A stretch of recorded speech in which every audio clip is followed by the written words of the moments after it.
කොහොමද ඔයගලන්ට අද අපි කතා කරමු මව්කිරි දෙන මවකට ඇති වෙන ගැටලු හා ඒවට විසඳුම් පිළිබඳව. එතකොට අපි බලමු මේ ඕනෑම මවකට මව්කිරි දෙන්න පුළුවන්ද කියලා.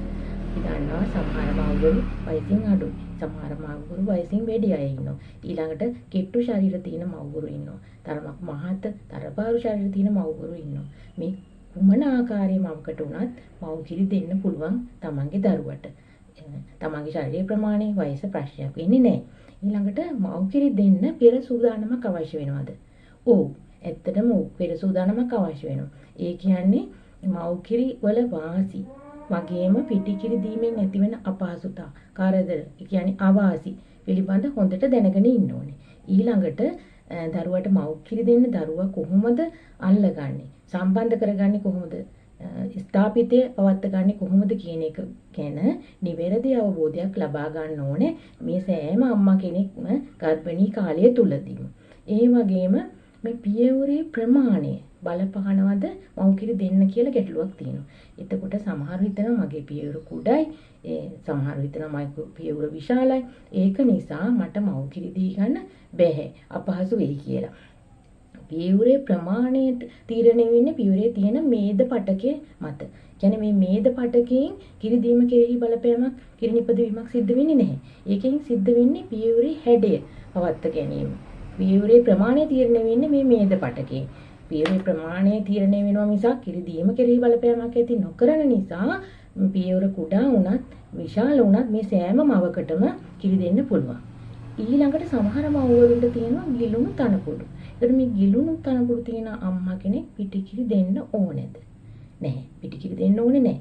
මේ අම්මා කෙනෙකුට කිරි දෙන්න පුළුවන්ද කියලා ප්‍රශ්නයක් තියෙනවා. ඔව්, ඇත්තටම ඔව්. මේ ගිලුණු තනකොළුව සකස් කරගත්තාම කිරි දෙන්න පුළුවන්.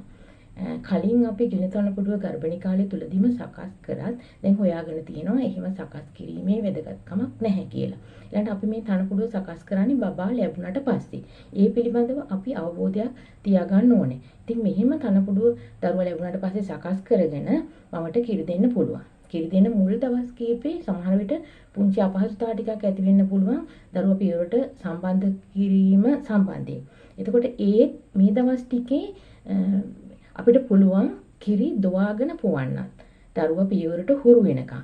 ඒ වගේම මේ වගේ කිලුණු තනකොළුවක් තියෙන අම්මා කෙනෙකුට පුළුවන් කිරි දීමේදී දරුවා ස්ථාපිත කරනකොට අත යටින් දරුවා පියවරට ගෙනීමේ ක්‍රමය අනුගමනය කරන්න. ඊළඟට උපතින් පස්සේ කිරි දෙන්න ඕනේ කොයි වෙලේද? විශේෂයෙන්ම ලේබර් රූම් එකේදීම සූතිකාගාරයේදීම කිරි දෙනවා. ඉතින් මෙහෙරික ඉක්මනින් කිරි දීම තමයි හොඳ. විශේෂයෙන්ම දරුවා ලැබිලා විනාඩි 20ක් 30ක් ඇතුළත කිරි දීම ඉතාම සුදුසුයි. ඒ වෙලාවේ තමයි දරුවට ඉරීමේ උවමනාව තියෙන්නේ. කියන්නේ සකින් රිෆ්ලෙක්ස් කියලා අපි හඳුන්වනවා. ඒ කිරි ඉරීමේ උවමනාව තියෙන අවස්ථාවේ කිරි දුන්නොත් ඒ ක්‍රියාවලිය හොඳින් සිද්ධ වෙනවා. ඊළඟට දරුවට ඕන වෙන්නේ දැන් මේ වෙලාවේ කිරි නොබිව්ව දරුවෙක් පැය 24ක් 36ක් වගේ යනකම් නිදිය ගන්න උත්සාහ කරනවා. එතකොට මේ නිදිය ගන්න ඕන අවස්ථාවේ කිරි දෙන්න ගියාට ඒක සාර්ථක වෙන්නේ නැහැ. ඒත් දරු ප්‍රසූතිය සිදු වෙලා විනාඩි 20ක් 30ක් විශේෂයෙන්ම පැය භාගයක් පැයක් ඇතුළත කිරි ටික ලබා දුන්නොත් දීර්ඝ කාලීනව ඒ කිරි දීමේ ක්‍රියාවලිය කරගෙන යන්න අපිට මේක උපකාර වෙනවා. එතකොට දරුවට දෙන්න පුළුවන් පළමුවෙනි ආහාරය මොකක්ද? අපි දන්නවා අපිට ස්වභාව ධර්මයෙන්ම ලැබිලා තියෙන දායාදයක් තමයි මේ අම්මගේ ලේ කිරි කරලා ලබා දෙන දරුවගේ ආදරය නිසා ලේ කිරි වෙන එක. එතකොට මේක තමයි දරුවට දෙන්න පුළුවන් උතුම්ම, ඊටාම වටිනාම දායාදය. ඉතින් අපි එහෙනම් සෑම මවක්ම හැම විටම කිරි දෙන්න ඕනේ. ඊළඟට මව්කිරි පමණක් දීම. මව්කිරි පමණක් දීම කියන්නේ මොකද්ද? මව්කිරි පමණක් දීම කියන්නේ වතුර, කොත්තමල්ලි වතුර, රත කල්කේ, පිටිකිරි, සූපු, ඒ වගේ කිසිම වෙනත් දෙයක් නොදී මව්කිරි පමණක්ම දීම. එතකොට මාස 6ක් යනකම් මව්කිරි විතරමයි අපි දෙන්නේ. ඊළඟට අමතර ආහාරات එක්ක මව්කිරි දෙන්න පුළුවන් අපිට. ඒතර අවුරුද්ද දක්වා අමතර ප්‍රධාන ආහාරය වෙන්නේ මව්කිරි තමයි. ඊළඟට දෙවෙනි අවුරුද්දේත් අමතර ආහාර සමග මව්කිරි දෙන්න පුළුවන්. ඊළඟට තවදුරටත් මව්කිරි දීගෙන යන්න අපිට පුළුවන්. ඒත් සමහර අවස්ථාවලදී මව්වරු මේ අවුරුදු 2 සම්පූර්ණ වුණායින් පස්සේ නිතර චුට්ට මව් කිරි දුන්නාම වෙන්නේ දරුවා අමතර ආහාර ගන්න එක නවත්තනවා. අමතර ආහාර ගන්න එක එහෙම නැත්නම් අඩු ප්‍රමාණ වලින් ගන්නවා. ඉතින් මේ වගේ අවස්ථාවකදී ඒක බර අඩු වෙන්න බලපානවා. ඉතින් ඒ වගේ කරගන්න හොඳ නැහැ. අමතර ආහාර සමග හොඳින් මව් කිරි දුන්නට කමක් නැහැ. බර අඩු වෙන විදිහට සැරින් සැරේ නිතර ටික කිරි දෙන එක වැදගත් වෙන්නේ නැහැ. ඊළඟට මේ කිරි දෙන මවකට වැඩිපුර ආහාර අවශ්‍යද කියන එක. එතකොට මේ වැඩිපුර ආහාර අවශ්‍යද කියන එකට පිළිතුර තමයි එතකොට කිරි දෙන කාලේ අම්මා බත් නම් වෙනදා කන ප්‍රමාණයට වඩා මිටක් වැඩි. ඒ වගේම එළවලු වර්ග පලා වර්ග නම් වැඩිපුර එකතු කර ගන්න ඕනේ. ඊළඟට පියලි යට වර්ග පරිප්පු මුං යට කඩල කව්පි වගේ දේවල් මිටි භාගයක් එකතු කර ගන්න ඕනේ. ඒ වගේම කෙසෙල් ගෙඩි ගස් ලව්ව අඹ වගේ මොනවා හෝ පළතුරක් එකතු කර ගන්න ඕනේ. ඊළඟට තෙල් තේ හැඳක ප්‍රමාණයක් එකතු වීමත් අවශ්‍ය වෙනවා මේ ආහාර වේලට. ඉතින් ඊට අමතරව අපි දන්නවා අපි ගර්භණී කාලයේදී විටමින් ලබා ගත්තා වගේම මාස 6ක් යනතුරු දරුවා ලැබිලා මාස 6ක් යනතුරු අපිට මේ විටමින් වර්ග ටික සායනින් ලැබෙන විටමින් වර්ග ටික බොන්න අවශ්‍ය වෙනවා. ඒ ටිකත් පිළිවෙලට බොන්න ඕනේ දරුවට මාස 6 සම්පූර්ණ වෙනකම්. ඒ වගේම අපිට සායනින් අතිරේක ආහාරයක් විදිහට ත්‍රිපෝෂ ලැබෙනවා. මේ ත්‍රිපෝෂ දිනපතා ආහාරයට ගන්න පුළුවන්. ඒ වගේම මේ කිරි දෙන අම්මා කෙනෙක් පිටිකිරි බීම අත්‍යවශ්‍යයි. එහෙම අත්‍යවශ්‍ය වෙන්නේ නැහැ. පිටිකිරි බොන්න පුළුවන් කෙනෙක් බිව්වයි කියලා වරදක් නැහැ. ඒත් කිරි දෙන සෑම වාරයක් ගානෙම පිටිකිරි බීම අවශ්‍ය වෙන්නේ නැහැ. මද රස්නෙන් වතුර ටිකක් බීම ඊටාම සුදුසු වෙනවා. මොකද මද රස්නෙන් වතුර ටිකක් බිව්වහම කිරි එරීම පහසු වෙනවා කියලා හොයාගෙන තියෙනවා. එතකොට අපි දන්නවා සමහර අවස්ථාවලදී අපිට ට්වින්ස්ලා ලැබෙනවා. කියන්නේ දරුවෝ දෙන්නෙක් එකට ලැබෙනවා. ඒ වගේ අවස්ථාවක පිටිකිරි දෙන්න ඕනේ කියලා තියෙනවද? නැහැ. අපිට පුළුවන් දරුවෝ දෙන්නම එක සැරේට පියවරට ස්ථාපිත කරගන්න. ඒකට අපිට පුළුවන් අත යටින් පියවරට ගෙනීමේ ක්‍රමයෙන් දරුවෝ දෙන්නම අල්ලගෙන එක සැරේට කිරි ටික දෙන්න. ඉතින් අපි දන්නවා කිරි ටික එරෙන්නේ අපි ලිඳක් කිහිනකොට ඒකට වතුර උල්පත් වලින් ගලාගෙන එනවනේ. එන්නේ වගේ තමයි. දරුවෝ දෙන්නම කිරි වේගයෙන් උරලා බොනකොට අපිට කිරි ශ්‍රාවය වීම ඔක්සිටොසින් හෝමෝනය හැදිලා අපිට කිරි ශ්‍රාවය වීම වැඩි වෙනවා. එතකොට මේ විදිහට අපිට කිරි ටික හොඳට දරුවෝ දෙන්නටම දී ගන්න පුළුවන් වෙනවා. මේකට හැබැයි ඉදිර ඉන්න වැඩිහිටි අනිකුත් අයගේ ස්වාමි පුරුෂයාගේ සහයෝගය ඉතාම අවශ්‍යයි. මොකද මෙන්නවට කිරිදීමේ කාර්ය සහ දරුවන් බලා ගැනීමේ කාර්ය කියන ටික විතරක් පවරලා ගෙදර කටයුතු අනිත් වැඩ කටයුතු කරගන්න ඒගොල්ලන්ට කරන්න පුළුවන් වෙන්න ඕනේ. එතකොට ඒ අය ඒ දේවල් කරනකොට දරුවට කිරි දීම අම්මට ඒ කුල බලා ගැනීම අම්මට කරගෙන යන්න පුළුවන් වෙනවා. එතකොට මේ විදිහට කරොත් අම්මට ඒක ලොකු සහනයක් වෙනවා කායිකව මානසිකව දෙවිදිහටම. ඊළඟට රැකියාවට යන මව.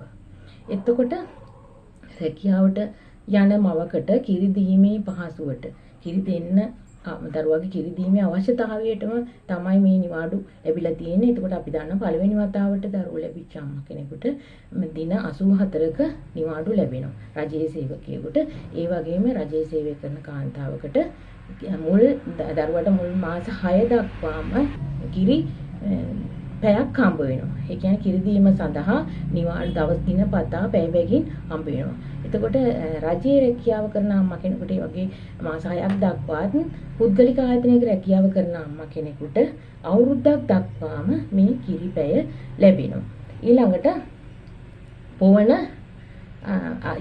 දරුවට මේ කිරි පැය ඊළඟට රැකියාවට යන අම්මා කෙනෙකුට පුළුවන් කිරි ටික රැකියාවකට යන අම්මා කෙනෙකුට පුළුවන් කිරි ටික දුවලා තියලා යන්න.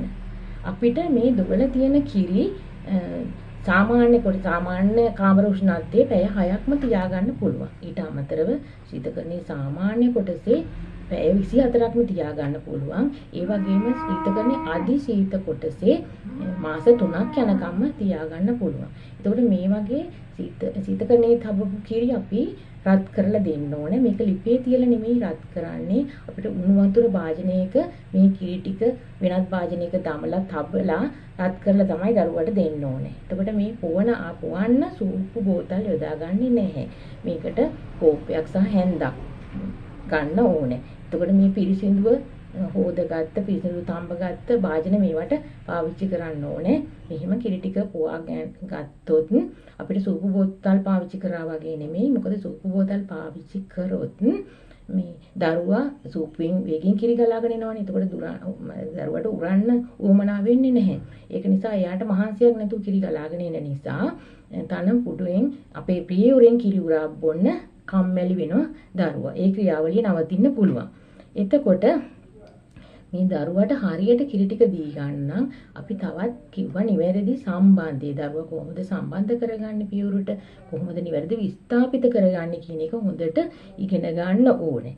එතකොට මේ දරුවා ඉරියව් කර ගැනීමේදී අපි ඉස්සෙල්ලාම පහසු ඉරියව්වක ඉඳ ගන්න හරි නිදා ගන්න හරි ඉස්සෙල්ලාම පහසු ඉරියව්වක ඉන්න ඕනේ. නැත්නම් අපිට ටිකක් වෙලා කිරි දෙනකොට නොඑක අපහසුතා එනවනේ. ඒ නිසා පහසු ස්ථාපිතයක ඉඳගෙන ඊළඟට දරුවා ළඟට අරගෙන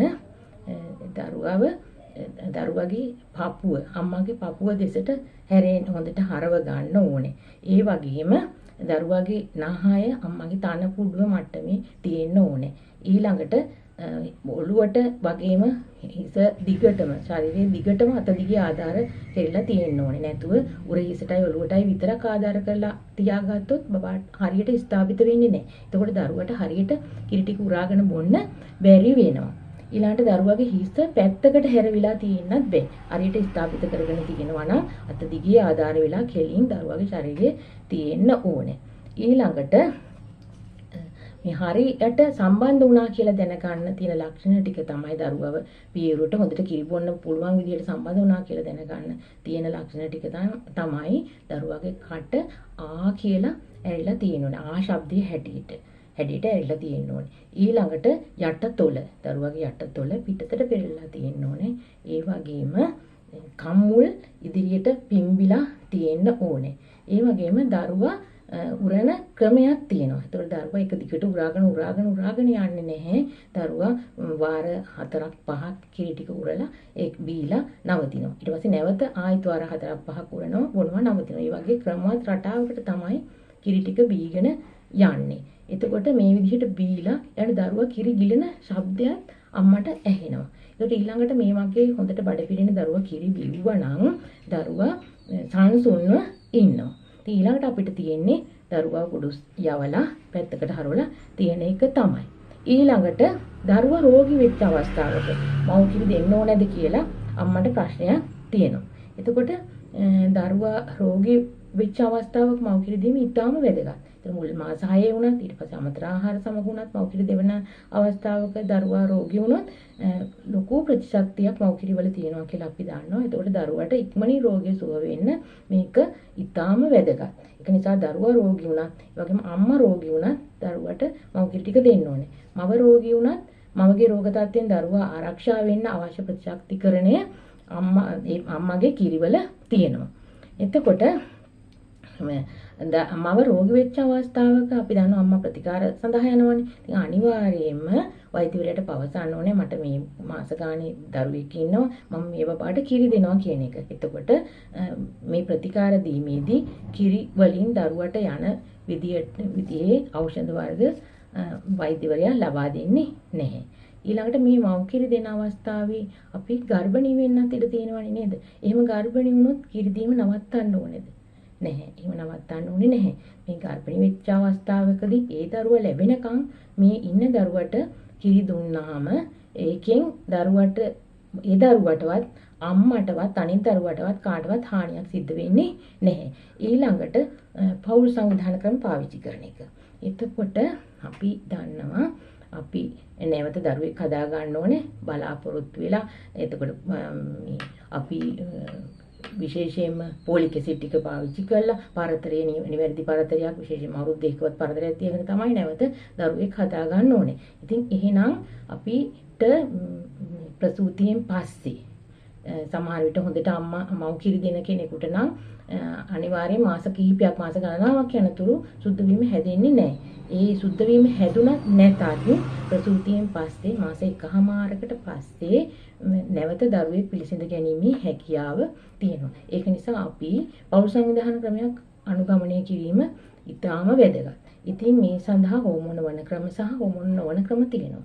ඒකට හෝමෝන නොවන ක්‍රම විදිහට ලූපය තියෙනවා. ඒ වගේම ස්වාම පුරුෂයාට පාවිච්චි කරන්න පුළුවන් කොන්ඩම් එක තියෙනවා. ඊට අමතරව ඩිපෝ ප්‍රොවේරා එන්නත මවට මාස 3කට සැරයක් ලබා ගන්න පුළුවන්. ඊළඟට හෝමෝන කරල් දැන්පතු තියෙනවා. එතකොට පවුල ස්ථාවරත්වයට පත් වෙච්ච කෙනෙක් නම් අවශ්‍ය දරුවන් ප්‍රමාණය ලබාගත් පවුලක් නම් කාන්තාවට LRT ශල්‍ය කර්මය, ශ්‍රීවන්තීකරණ ශල්‍ය කර්මය කරගන්න පුළුවන්. එතකොට පියවර දැන් මේ කිරි දෙන හැම විටම පියවර හොදන්න ඕනද කියන ප්‍රශ්නේ එනවා. එතකොට මෙහෙම පියවර හේදීම හැම විටම පියවර හේදීම අවශ්‍ය වෙන්නේ නැහැ. එහෙම නිතරම පියවර හොදන්න ගියොත් අර පියවරේ ඇරියෝලා වටා තියෙන තෙල් තට්ටු ඉවත් වෙලා පියවර තුවාල වෙන්න පුළුවන්. ඒක ගැටලු සහගත තත්ත්වයක් වෙන්න පුළුවන්. එහෙම හේදුවොත්. ඒක නිසා පියවර සේදීම අවශ්‍ය වෙන්නේ නැහැ. හැබැයි කිරි දෙන හැම වාරයකම අපේ අත් දෙක හොඳට සෝද ගන්න ඕනේ. අපි දන්නවා අපි නිතර එක දේවල් අල්ලනවා. ඒකට අත් දෙක තමයි අපිරිසිදු වෙන්න පුළුවන්. ඒකට මේ අපිරිසිදු අතින් පියවර ඇල්ලුවාම එතකොට ඒ පියවරේ ගෑවිලා අපේ අතේ තියෙන විස බීජ බබාගේ කිරිත් එක්ක බබාට යන්න පුළුවන්. ඒක නිසා නිතරම කිරි දෙන්න කලින් අත් දෙක සෝද ගන්න ඕනේ. එතකොට අපි බලමු අපි කිව්වා කිරි දෙන්න අපි උනන්දු වෙන්න නම් දරුවා අපිට තියෙන වාසි දරුවාට අම්මට පවුලට තියෙන වාසි දැනගන්න එක ඉතාම වැදගත් කියලා. ඒතර මේ දරුවාට තියෙන වාසි තමයි මව් කිරි දීමේදී මව් කිරි දරුවා අඬනකොට පිළිල කර කර ඉන්න දෙයක් නෑ. මව් කිරි අම්මා ළඟ තියෙනවා. එතකොට අඬන්න කලින් දරුවා බඩගිනි කියලා දැනගත්ත ගමන්ම මව් කිරි ටික දෙන්න පුළුවන්. අපිට හදා දෙන්න උවමනාවක් වෙන්නේ නැහැ. ඊළඟට දරුවාට අවශ්‍ය උෂ්ණත්වයේම මේ මව් කිරි තියෙනවා. ඊළඟට මේ මව් කිරි වල දරුවාට අවශ්‍ය සියලුම පෝෂණ කොටස් තියෙනවා. ඒ වගේම දරුවාට අවශ්‍ය ප්‍රතිශක්තිකරණය මව් කිරි වලින් ලැබෙනවා. දැන් මේ මව් කිරි වල තියෙන යකඩ පිටි කිරි වල තියෙන යකඩ වගේ නෙමෙයි. ඉතාමත් පහසුයි දරුවාට උරා ගන්න. එහෙනම් මව් කිරි ඉතාම වැදගත් දෙයක් තමයි මේ දරුවාට. ඉතින් ඒ වගේ මව් කිරි දෙන දරුවෙකුගේ බුද්ධි වර්ධනය හොඳින්ම ශීඝ්‍රයෙන්ම සිද්ධ වෙනවා කියලා හොඳ බුද්ධිමත් දරුවෙක් හදා ගන්න පුළුවන් කියලා හොයාගෙන තියෙනවා.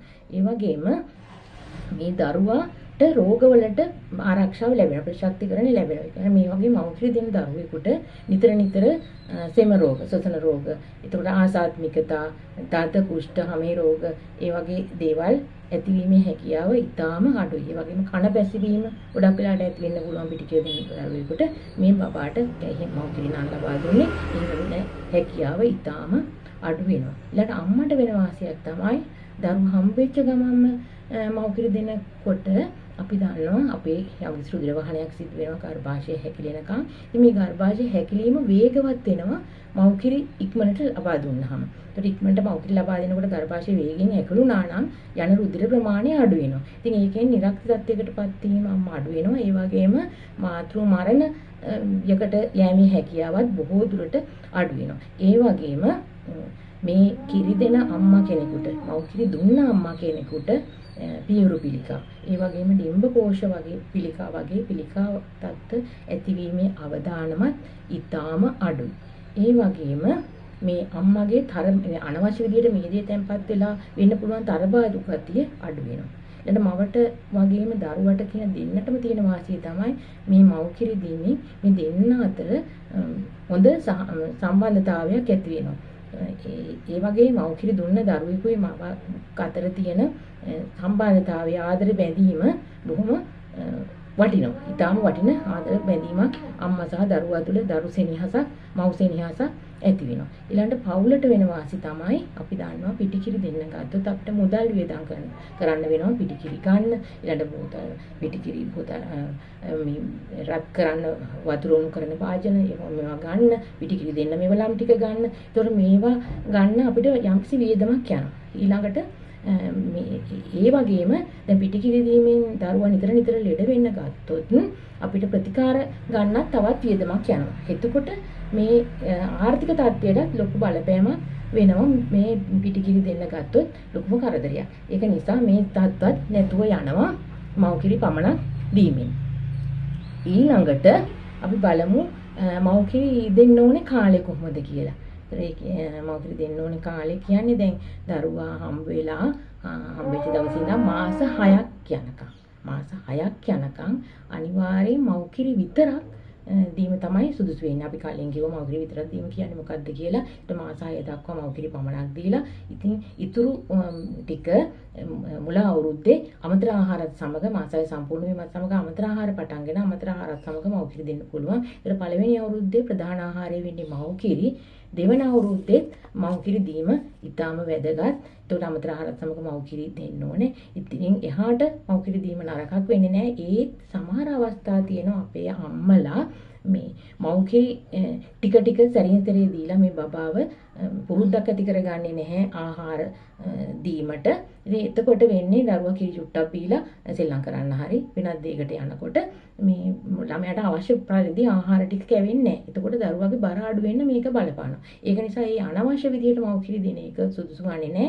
නැත්නම් හරි ක්‍රමයට හොඳට ආහාර ටික දීලා අපි මාස්පතා බර බලා ගැනීමෙන් ඒතර අවුරුද්ද දක්වා අපි අවුරුදු 2 දක්වා මාස්පතා බර ගිරා ගන්න ඕනේ දරුවාගේ. ඊළඟට මේ අවුරුදු 2 ඉඳන් 5 වෙනකම් බර අඩු කරගත්ත දරුවෙක් ඉනම් මාස්පතා කිරන්න ඕනේ. එහෙම නැතුව බර සාමාන්‍ය විදිහට යන හොඳ බරක් පවත්වාගෙන යන අම්මා කෙනෙක් තමන්ගේ දරුවගේ බර කිරා ගන්න ඕනේ මාස 3කට වරක්. ඉතින් මේ ආකාරයට බරත් හොඳට යන හොඳ තත්ත්වේ පවත්වාගෙන යන අම්මා කෙනෙක් මව්කිරි දීම දිගටම කරගෙන ගියාට කමක් නැහැ.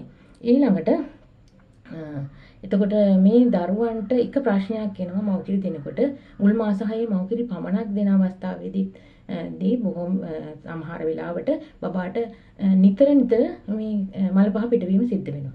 එතකොට අම්මලා කියනවා මගේ බබාට නිතර කක්ක යනවා කියලා. එහෙම නැත්නම් දවස් 2ක් 3ක් මගේ බබාට කක්ක ගියේ නැහැ කියලා කියනවා. ඒතර මේ දෙකම සාමාන්‍යද? ඔව්.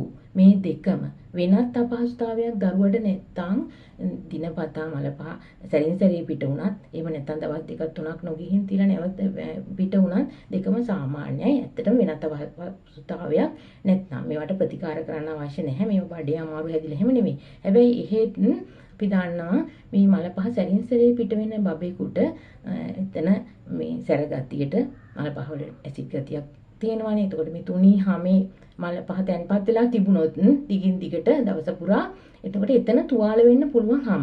ඉතින් ඒ වගේ අවස්ථාවකදී දරුවට මුත්‍රා පිට වුණාම කක්ක ගිය වෙලාවට නිකන් උනත් දැවිල්ලක් ඇති වෙනවා. එතකොට දරුවා නිතර අඬන්න පුළුවන්. ඒක නිසා හැමතිස්සෙම මල පහ කරන දරුවෙක් නිතරම පිරිසිදුව කියන්නේ අපිට පුළුවන් කැලි ටිකක් වතුරේ පොඟවගෙන බිහි දාලා පිරිසිදුව තියන්න. ඒක නිසා නිතරම එතන මල පහ ගෑවිලා තියෙන නැති වෙන්න අයින් කරලා තිබ්බහම ඒ වගේ තත්ත්වයක් ඇති වෙන්නේ නැහැ. ඊළඟට කිරි දෙවීම. එතකොට මේ අපි දන්නවා විශේෂයෙන් කිරි දොවන්න වෙන අවස්ථාවල තමයි දරුවා උරා බීමේ අපහසුතාවයක් තියෙන අවස්ථාවක තනකොටුව ගිලීම අවස්ථාවක. එතකොට රැකියාවට යන අම්මා කෙනෙක් නම් මේ කිරි ටික දොවලා තියන්න ඕනේ. ඉතින් මේ දොවලා තියෙන කිරි ටික දෙන ක්‍රමයේ ඒවා අපි දැනගෙන ඉන්න ඕනේ. මේ කිරි දීම හරියට පවත්වාගෙන යන්න. ඊළඟට අපි කිව්වා දැන් මේ කිරි දෙන අම්මා කෙනෙක්ගේ පියවර සේදීම අවශ්‍ය වෙන්නේ නැහැ කියලා ඒක මතක් කරානේ නේද? එතකොට වාසි මතක් කළා. ඊළඟට කිරි තදවීම ගැන කතා කරමු. එතකොට කිරි තදවීමයි ඊළඟට පියවරේ කිරි පිරීමයි කියන අවස්ථා දෙකක් තියෙනවා. මේ දෙකේ වෙනස සමහරලාට අම්මලා අඳුරගන්නේ නැති වෙන්න පුළුවන්. ඒතර කිරි පිරුණු පියවරකුයි කිරි තදවුණු පියවරකුයි වෙනම හඳුනගන්න පුළුවන් වෙන්න ඕනේ. කිරි පිරුණු පියවරක් තියෙන අම්මා කෙනෙකුට උණ තත්ත්වයක් ඇති වෙන්නේ නැහැ. ඊළඟ පියවරේ බරගතියක් ටිකක් දැනෙනවා. ඒ වුණාට කිරි චුට්ටක් මෙරිකුවත් හරි බබා උරනකොට හරි කිරි ගලාගෙන එනවා පිටතට. ඒ වුණාට කිරි තද වෙච්ච පියවරක එහෙම නැහැ. අම්මට උණ ගතියක් තියෙන්න පුළුවන්. පියවරේ වේදනාවක් දැනෙන්න පුළුවන්. පියවර දිලිසෙන ගතියක්, නහර පවා පේන ගතියක් තියෙන්න පුළුවන්. ඒ වුණාට ඒ වගේම කිරි බබා උරනකොටවත් අපි මෙරිකුවටවත් කිරි එන්නේ නැහැ. කිරි තද වෙච්ච පියවරකින්. ඉතින් මේ කිරි තද වෙච්ච පියවරක ඇති වෙන්න හේතුව තමයි බබාට කිරි පළවෙනි වතාවට දීම ප්‍රමාද වෙන්න නිසා කිරි තද වෙන්න පුළුවන්. ඊළඟ මේ කිරි දෙන වාර දෙකක් අතර පරතරේ වැඩි වෙලා කිරි තද වෙන්න පුළුවන්. ඊළඟ බබා හරියට ස්ථාපිත කරගත්තේ නැතුනහම බබාට කිරි උර ලැබුණ බෑනේ. ඒ වගේ අවස්ථාවක කිරි තද වෙන්න පුළුවන්. මොකද කිරි ටික පිට වෙලා නොගිය නිසා. ඉතින් මේක අපි හඳුනා ගන්න ඕනේ. ඒකට හේතුව තමයි මේ කිරි තද වීම දිගටම තිබුණොත් එතන කිරි දෙන්න ගිහින් අපේ තන පුඩුව තුවාල කර වෙන්න පුළුවන්. එතකොට මේ තුවාල වෙච්ච අවස්ථාවකදී එතනින් විස බීජ ගමන් කරලා පියවර ආසාදන තත්ත්වයක් මැස්ටයිටිස් කියලා එක හඳුන්වනවා. ඒ වගේ මැස්ටයිටිස් තත්ත්වයක් ඇති වෙන්න පුළුවන්. ඒක තව දුරටත් ගිහින් විස බීජ ඇතුල් වෙලා පියවර ඇතුලේ සැරව ගෙඩිය තත්ත්වයක් ඇති වෙන්න පුළුවන්. මේ සැරව ගෙඩිය තත්ත්වය ඇති වුණොත් ශල්‍ය කර්මයකින් ඒක ඉවත් කරලා ප්‍රතිකාර කරන්න සිද්ධ වෙනවා. ඒතර මේක ඉතාම වේදනාකාරී අවස්ථාවක්. ඒක නිසා ඒ වගේ තත්ත්ව ඇති කරගන්න නැතුව අපි කිරි දෙම සිද්ධ කරන්න ඕනේ. එතකොට මේ කිරි තද වෙච්ච අවස්ථාවකදී අපි කිරි දොවලා අයින් කරන්න ඕනේ. මේක තව දුර දිග යන තත්යකට පත් කරගන්නේ නැතුව. ඒකට නම් අපි ඉස්සෙල්ලාම පියවර මද රස්නේ වතුරෙන් තෙමපු තුවායකින් හරි නැපියකින් හරි පියවර වටේ තියලා තවලා ඊට පස්සේ පියවරෙන් කිරි දොලා අයින් කරන්න ඕනේ. දොලා අයින් කරන්න කලින් පියවරේ ඇරියෝලාව කොටස පොඩ්ඩක් මසාජ් කරලා කරාන් පස්සේ කිරි ටික දුවා ගන්න ලෙහෙසි වෙනවා. ඒ විදිහට කිරි ටිකක් අයින් කරාට පස්සේ තමයි දරුවා පියවරට යොමු කරන්න වෙන්නේ. එහෙම නැත්නම් එයාට කිරි තද වෙච්ච පියවරකින් කිරි උරලා බොන්න බෑ. ඉරුවට එන්නේ නැහැ. ඒක නිසා කිරි ටිකක් ඉවත් කරලා තමයි මේ වගේ මේ තන පුඩුවකින් ඒ වගේ පියවරකින් කිරි දෙන්න සිද්ධ වෙන්නේ. එතකොට තන පුඩුව දැන් මම කියවනේ තවත් දෙයක් සිද්ධ වෙන්න පුළුවන් කියලා තන පුඩුව තුවාල වීම. තන පුඩුව තුවාල වෙන්න එක හේතුවක් වෙන්න පුළුවන්. නිතර මොකක් හරි වැරද්දක් කරලා තමයි මේ තන පුඩුව තුවාල වීමක් සිද්ධ වෙච්ච අම්මා කෙනෙක්ට එහෙම සිද්ධ වෙන්නේ. එක හේතුවක් වෙන්න පුළුවන් නිතර හේදීම නිසා අර සමේ තියෙන තෙල් තට්ටු ඉවත් වීම නිසා තන පුඩුව තුවාල වෙන්න පුළුවන්. ඊළඟට වැරදි ස්ථාපිතයකට දරුවා අල්ලගෙන ඉඳලා හරියට අල්ලගෙන හිටියේ නැතුනහම දරුවා මේ තන පුඩුව උරලා තන පුඩුව ඉදිරියට පිටිපස්සටත් ඇදිලා තුවාල වෙන්න පුළුවන්. මුලින්ම හැම ගිහින් තුවාල වෙච්ච බවක් පේන්නේ නැහැ. තිබිලා ඊට පස්සේ චුට්ටක් යනකොට පැලීමක් වගේ ඇති වෙන්න පුළුවන්. ඒතර මේ වගේ තත්ත්වයකදී අපි ප්‍රතිකාර ගන්න යන්න වෙනම බෙහෙත් ගන්න බොන්න එහෙම අවශ්‍ය වෙන්නේ නැහැ. අපි කරන්න ඕනේ දරුවට කිරි දුන්නට පස්සේ එරෙන කිරි ටිකක් ඒ තන පුඩුව වටා ආලේප කරන එක. එතකොට පැය 24ක් පළවෙනි දිනේම වගේ ඒක සුව වෙලා යනවා. ඉතින් මේක තමයි ඒ සුදුසු ප්‍රතිකර්මය මේ තන පුඩුව තුවාල වෙච්ච අවස්ථාවකදී. ඉතින් මෙහෙම තන පුඩුව තුවාල වෙන්නේ නැතිව හරියට කිරි ටික දී ගන්න අපි කොහොමද මේ හොඳින් ස්ථාපිත කරගත්තාම මේ දරුවාගේ සම්බන්ධය ඇති වෙන්නේ කියලා මෙන්න බලන්න හොඳට බලන්න මෙතනදී මොකද වෙලා තියෙන්නේ කියලා අර මම කලින් කියපු ලක්ෂණ ටික මේ බබා කිරි උරනකොට තියෙනව නේද? බලන්න අම්මගේ ළඟට ගොඩක් ලං වෙලා. එතකොට අපිට පේනවා අත දිගේ ආධාර වෙලා තමයි මේ බබා අල්ලගෙන ඇත්තේ කියලා. මොකද බෙල්ල පැත්තකට හැරිලා බබා පේන්නේ නැහැ නේද? හොඳට ඉන්නවා. එතකොට මෙයාගේ කට කියලා ඇරිලා තියෙනවා. යට තොල පිටතට පෙරෙල්ලා තියෙනවා. ඒ වගේම නිකට අම්මගේ පියුරේ ස්පර්ශ වෙලා තියෙනවා. ඒතර මේ කම්මුල් හොඳට පිම්බිලා තියෙනවා. ඒ වගේම අම්මගේ ඇරියෝලා ඒ කියන්නේ පියුරේ කළු පාට කොටසේ වැඩි ප්‍රමාණයක් බබාගේ කට ඇතුළට ගිහින් තියෙනවා. එහෙනම් මේක හොඳට බලා ගන්න. මේ විදිහට තමන්ගේ බබා ස්ථාපිත කරගෙන පියුරට සම්බන්ධ කරගෙන කිරි ටික දුන්නොත් මේ කියන ප්‍රශ්න ඔයගලන්ට ඇති වෙන්නේ නැහැ. එහෙනම් බොහොම ස්තුතියි.